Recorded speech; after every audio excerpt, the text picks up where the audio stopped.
Donc, comme dernière présentation, donc ça va être Marc Taillefer, excuse-moi. Donc, Marc était rédacteur des normes internationales en service, gestion durable et audit de conformité. Il promeut l'économie circulaire et les ODD dans les très petites entreprises. Et Marc va nous présenter comment utiliser pleinement les normes internationales pour une meilleure économie circulaire. Merci. À toi, Marc. Et c'est marqué dans la fiche que je suis avec le Conseil canadien des normes, c'est pas vrai. Je suis un membre bénévole à écrire des normes. Je ne suis pas un employé du Conseil canadien des normes. Il ne les représente pas non plus. Bonjour tout le monde. C'est la petite manette. Hein? C'est à droite. Donc, je rentre tout de suite dans le sujet parce que le temps avance. Les normes, on a toujours pensé que les normes, c'était un tout. On parle de l'ISO 9001, on a parlé tout à l'heure, on a parlé de la série 59000. On pense aux normes. Mais en réalité, les normes, c'est tous des petits morceaux de consensus internationaux. Donc, les groupes, les gens comme vous autres, vous êtes réunis et ils ont fait des consensus sur ci, sur ça, sur ci, sur ça. Et tout ça, c'était enveloppé dans une norme qu'on appelle en économie circulaire 59 000, c'est la série 59 000. Donc, la première question à se poser avec la série 59 000, si on va chercher juste les mots de vocabulaire, il y en a une centaine. Est-ce que dans les pratiques de tous les jours, on utilise la définition de ces mots-là, qui sont un consensus internationaux, ou est-ce qu'on utilise d'autres définitions de mots? Et si on utilise d'autres définitions de mots, ben on prend entre nous autres, mais quand on va partager avec d'autres, on va peut-être partager avec des définitions qui vont être un peu différentes. Donc, la première question à se poser, c'est est-ce qu'on devrait regarder les centaines de mots qui ont été définis dans la série 59 000 et voir est-ce qu'on devrait les utiliser nous autres? Ou si on ne veut pas les utiliser, ce qui est correct, quelle variable est-ce qu'on ferait de ça? Donc, un petit morceau de ces normes-là. L'autre élément, c'est, on parle dans les normes de réseau de valeur de circularité, de valorisation, de mesure. Et en haut à droite, vous avez la flèche rouge qui vous montre que c'est une norme canadienne. Donc, la CSA a pris des normes internationales, a mis sur le dessus une page canadienne et a dit maintenant, ces normes-là, ce sont aussi des normes canadiennes à être utilisées au Canada. Possiblement la même chose avec la FNOR en France ou dans d'autres pays.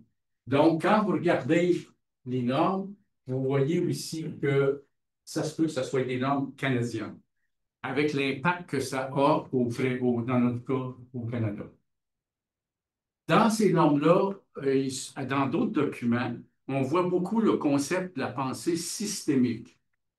Important d'avoir ça, puis je vais en parler un petit peu plus tard, d'avoir cette pensée systémique-là. Je comprends qu'il y a des intangibles, puis il faut regarder les intangibles absolument, mais il faut peut-être les ramener dans quelque chose d'un peu plus systémique. Et dans le concept de la création de valeur, il faut regarder comment est-ce qu'on utilise nos ressources. On a parlé de ressources humaines tout à l'heure, on a parlé d'intangibles, de variables, et on est capable à l'intérieur des normes de voir comment est-ce qu'on utilise ces ressources-là et comment on peut les ajuster. Une norme, dans plusieurs articles, j'ai vu le concept de dire on n'est peut-être pas des fabricants de produits, mais on est peut-être dans le concept de service. Si on est dans le concept de service, voici une norme de service. Le numéro, c'est le 20 000. Et tous ces mots-là ici, que vous voyez ou vous ne voyez pas, tous ces petits mots-là pourraient vous aider à améliorer des mises en œuvre d'économie circulaire. Donc, si jamais vous regardez, vous dites, nous, on a telle problématique où on voudrait clarifier certains éléments, je pourrais vous montrer des choses semblables et vous pourriez les utiliser. Exemple, comment est-ce qu'on fait la gestion des actifs? Comment est-ce qu'on fait la gestion de la configuration des éléments qui se reconnaissent? Quand il y a des incidents circulaires, comment est-ce qu'on les gère? Souvent, ce qu'on fait, c'est qu'on les abrite, on les ignore. C'est comme ça qu'on n'est pas capable de retrouver dans la documentation des échecs, parce qu'on a fait beaucoup de documentation sur les succès. Donc, un des éléments, ça serait peut-être la gestion des incidents qui nous permettrait d'avoir un système, une approche systémique pour regarder qu'est-ce qui s'est passé et comment est-ce qu'on peut prévenir le futur. Alors, je ne rentre pas dans le détail de tout ça, mais vous pouvez voir tous ces mots-là. Et tous ces mots-là, derrière ces mots-là, il y a des phrases, il y a des concepts, il y a des activités qui se découpent en tâches et il y a aussi des, je vais appeler ça des formulaires pour tout de suite. Exemple. Ici, on est dans la 59004 qui parle de vocabulaire et de principes. Et on dit, voici les actions contribuant à l'économie circulaire. Et on donne toutes sortes de petits mots ici. Conception, approvisionnement. Comment est-ce qu'on gère nos approvisionnements? Est-ce qu'on est capable de le démontrer? Est-ce qu'on est capable de le montrer en schéma? Plusieurs d'entre vous ont montré des schémas, des flux. Est-ce qu'on peut avoir des flux détaillés pour pouvoir venir greffer des concepts circulaires? Voici un exemple pour les très petites organisations, le concept de gestion de projet. Dans cette norme-là, qui est faite pour des groupes de 25 personnes et moins, c'est comme ça que c'est pensé, voici comment est-ce qu'on gère les projets. 4 activités. Dans ces activités-là, il y a des tâches. Donc, quand on veut mettre en œuvre de l'économie circulaire, est-ce qu'on pourrait penser d'utiliser cette petite méthode de projet-là qui est simple, mais qui a été prouvée efficace? Et dans ces... Là, je pèse sur le bon piton. Voyez-vous le petit rouge?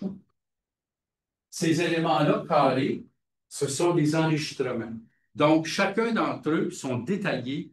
Quelqu'un dit, comment est-ce que je documente ça, un projet? Mais voici. Si vous avez un projet circulaire, puis que vous avez une demande de changement, comment est-ce que j'enregistre les réunions? Toutes ces petites choses-là sont toutes détaillées et font partie d'un consensus international que vous pourriez peut-être considérer d'utiliser. Exemple, une tâche. Oh, est-ce que j'ai? Non. Une tâche. Il y a une tâche à faire en circularité, on la décrit comme ça. Quel est le produit d'entrée? Quel est le produit de sortie? Des exemples comme ça là, de tâches, vous en avez 2, 3, 400 de disponibles pour chacun des mots que vous utilisez en circularité. Pas tous, mais plusieurs. Donc, c'est déjà fait. Ça, c'est déjà fait pour les très petites entreprises. Je m'adresse beaucoup là, aux petites entreprises. Pour enregistrer. L'enregistrement d'avancement du projet. Il y a du monde qui m'appelle, qui me disent, là, c'est quoi que je préfère? Je parlais avec les gens là, du groupe le Conseil d'innovation cette semaine, puis ils disaient, ben là, enregistrement de projet, y a-t-il des idées? Ben, il y a des idées. Il y a un consensus international simple, qui n'est peut-être pas l'idéal, mais il y a un consensus international qui dit que si vous voulez documenter l'avancement d'un projet, voici les 2, 4, 6, 7 items que vous devriez avoir au minimum.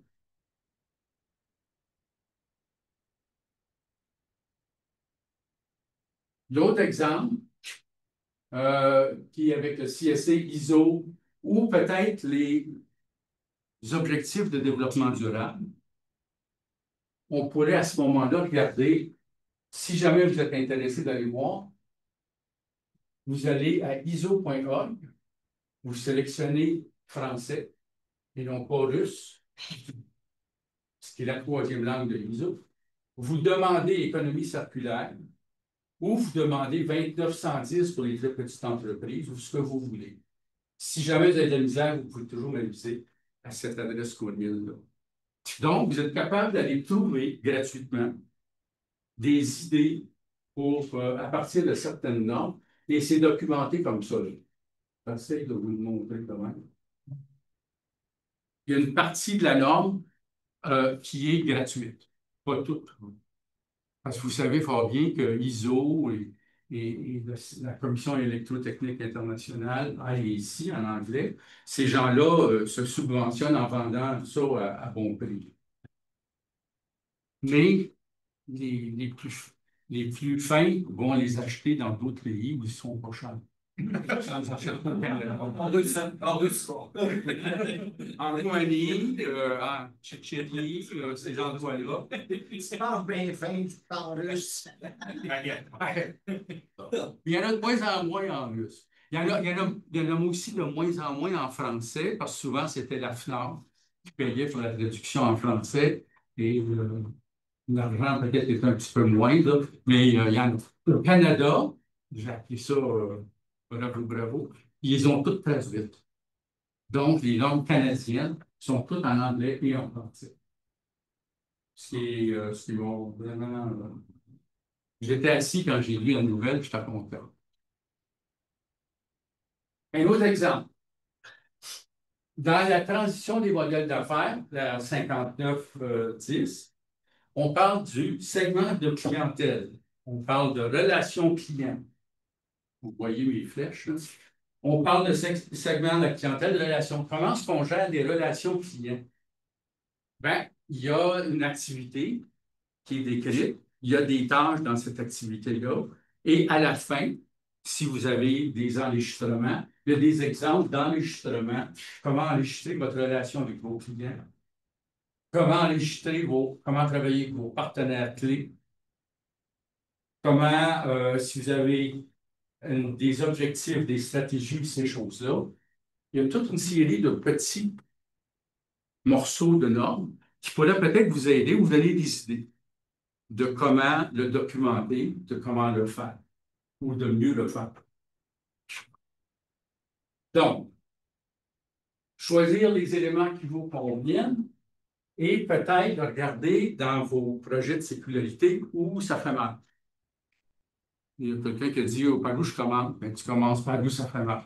Je ne me rappelle plus c'était quoi le produit qu'on vendait à la télévision. Là où ça fait mal. Édouard Carpentier. Ah, il y avait Edouard Carpentier. Oui, on est d'un âge qu'on connaît Edouard Carpentier. Et Loulou, il y avait aussi Loulou, là, les petits nains.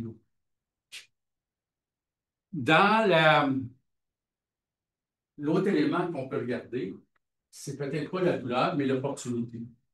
La drèche, là, quand on l'a gratuitement, ou la drèche, quand il faut que je paye un certain montant pour la jeter, est-ce que je peux faire quelque chose avec?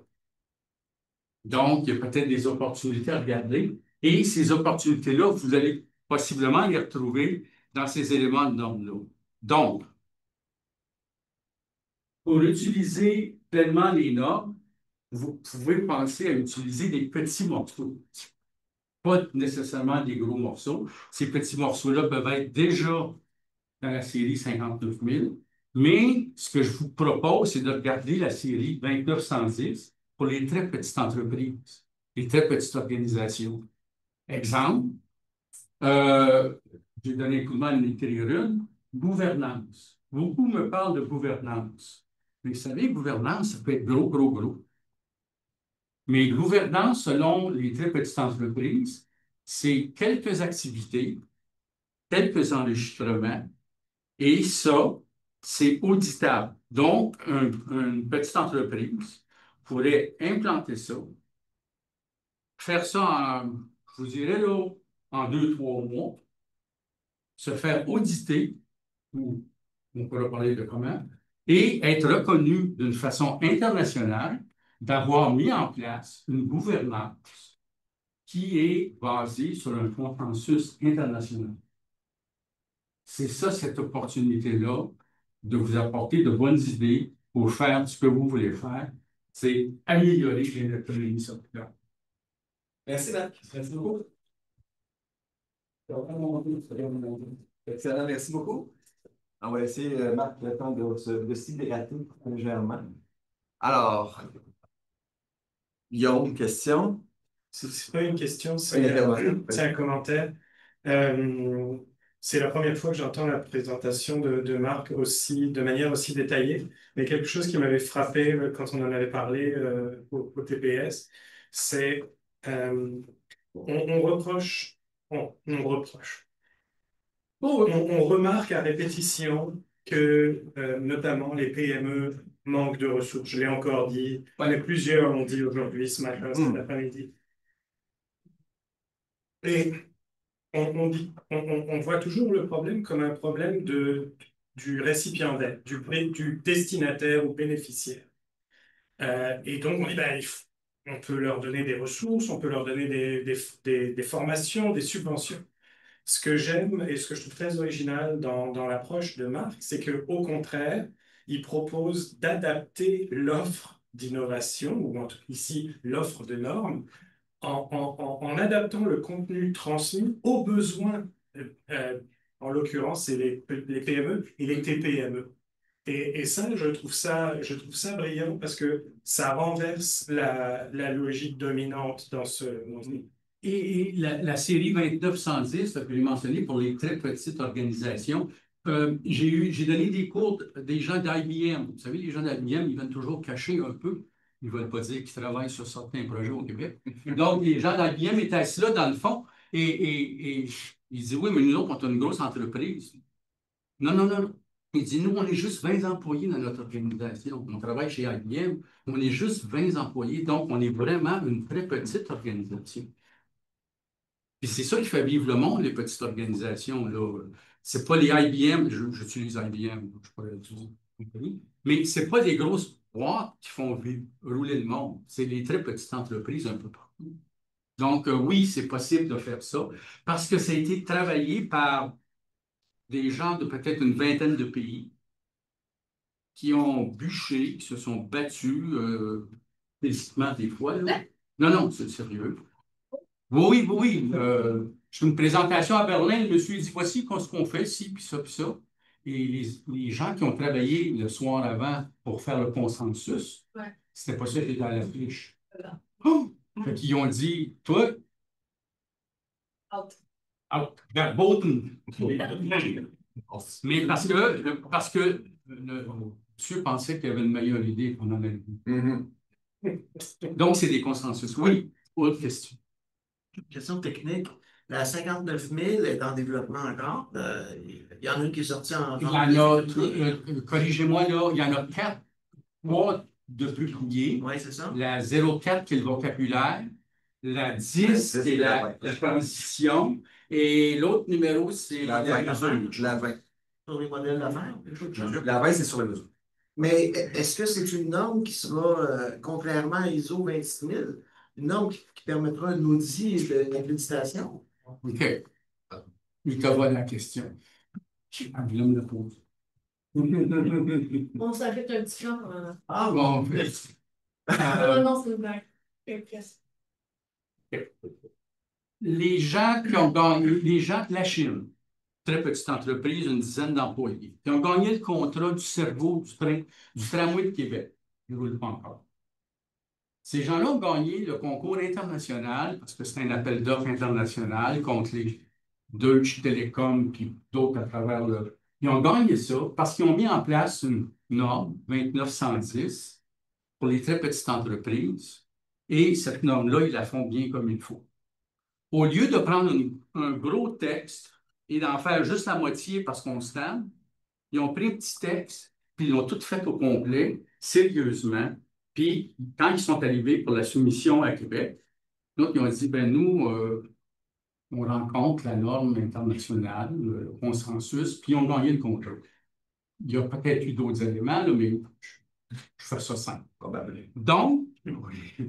Donc, il y a une capacité avec les petites entreprises, avec ces petites normes-là, de faire de très bonnes choses parce que c'est un consensus international.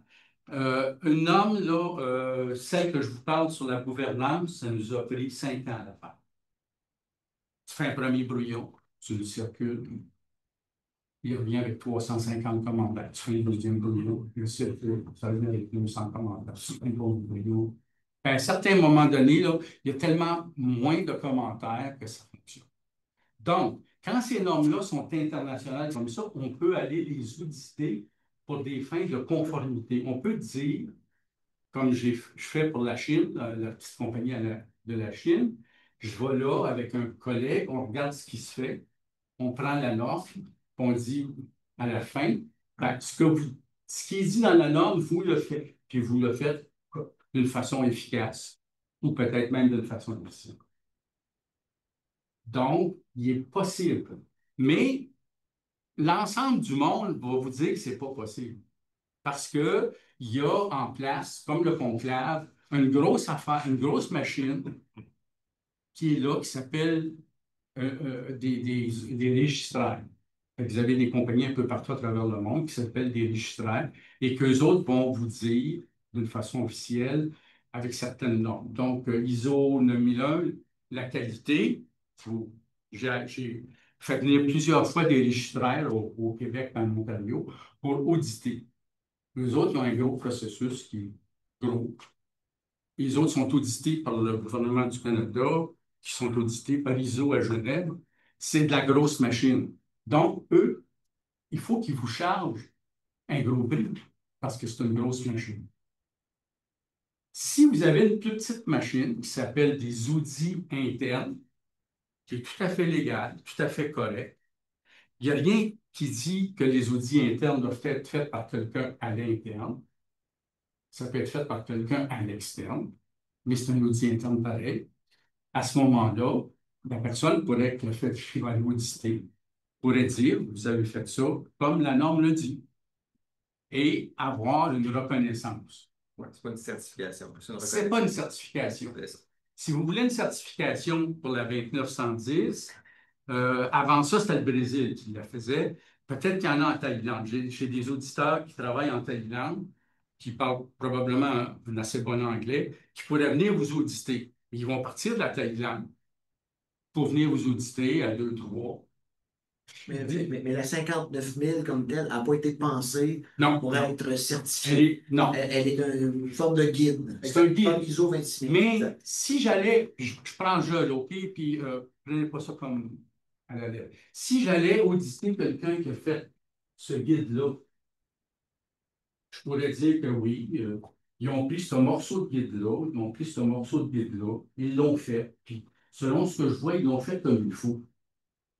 Donc, j'émets une lettre d'opinion qui dit que ce qui est fait, c'est fait comme il faut.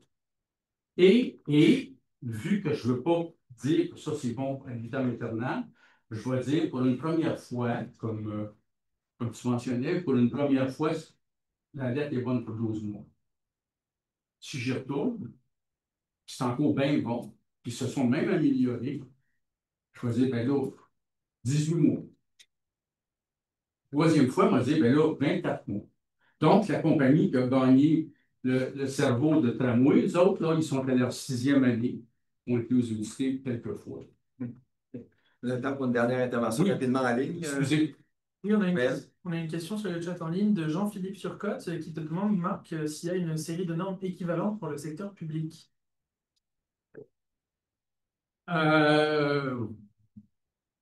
Quel secteur public? Quel secteur public? Ouais, j'imagine que... Les normes sont bonnes pour le secteur public. Je connais plusieurs organisations en Ontario. Santé, excuse-moi. Hein? Santé précise. Santé Précise sur le secteur de la santé, par exemple. Ah oui, il y en a beaucoup. Il y en a beaucoup sur le secteur de la santé pour la livraison des services et aussi pour l'équipement. Donc, ISO.org, Santé. demandez santé. Ben, merci beaucoup, Marc. Merci beaucoup.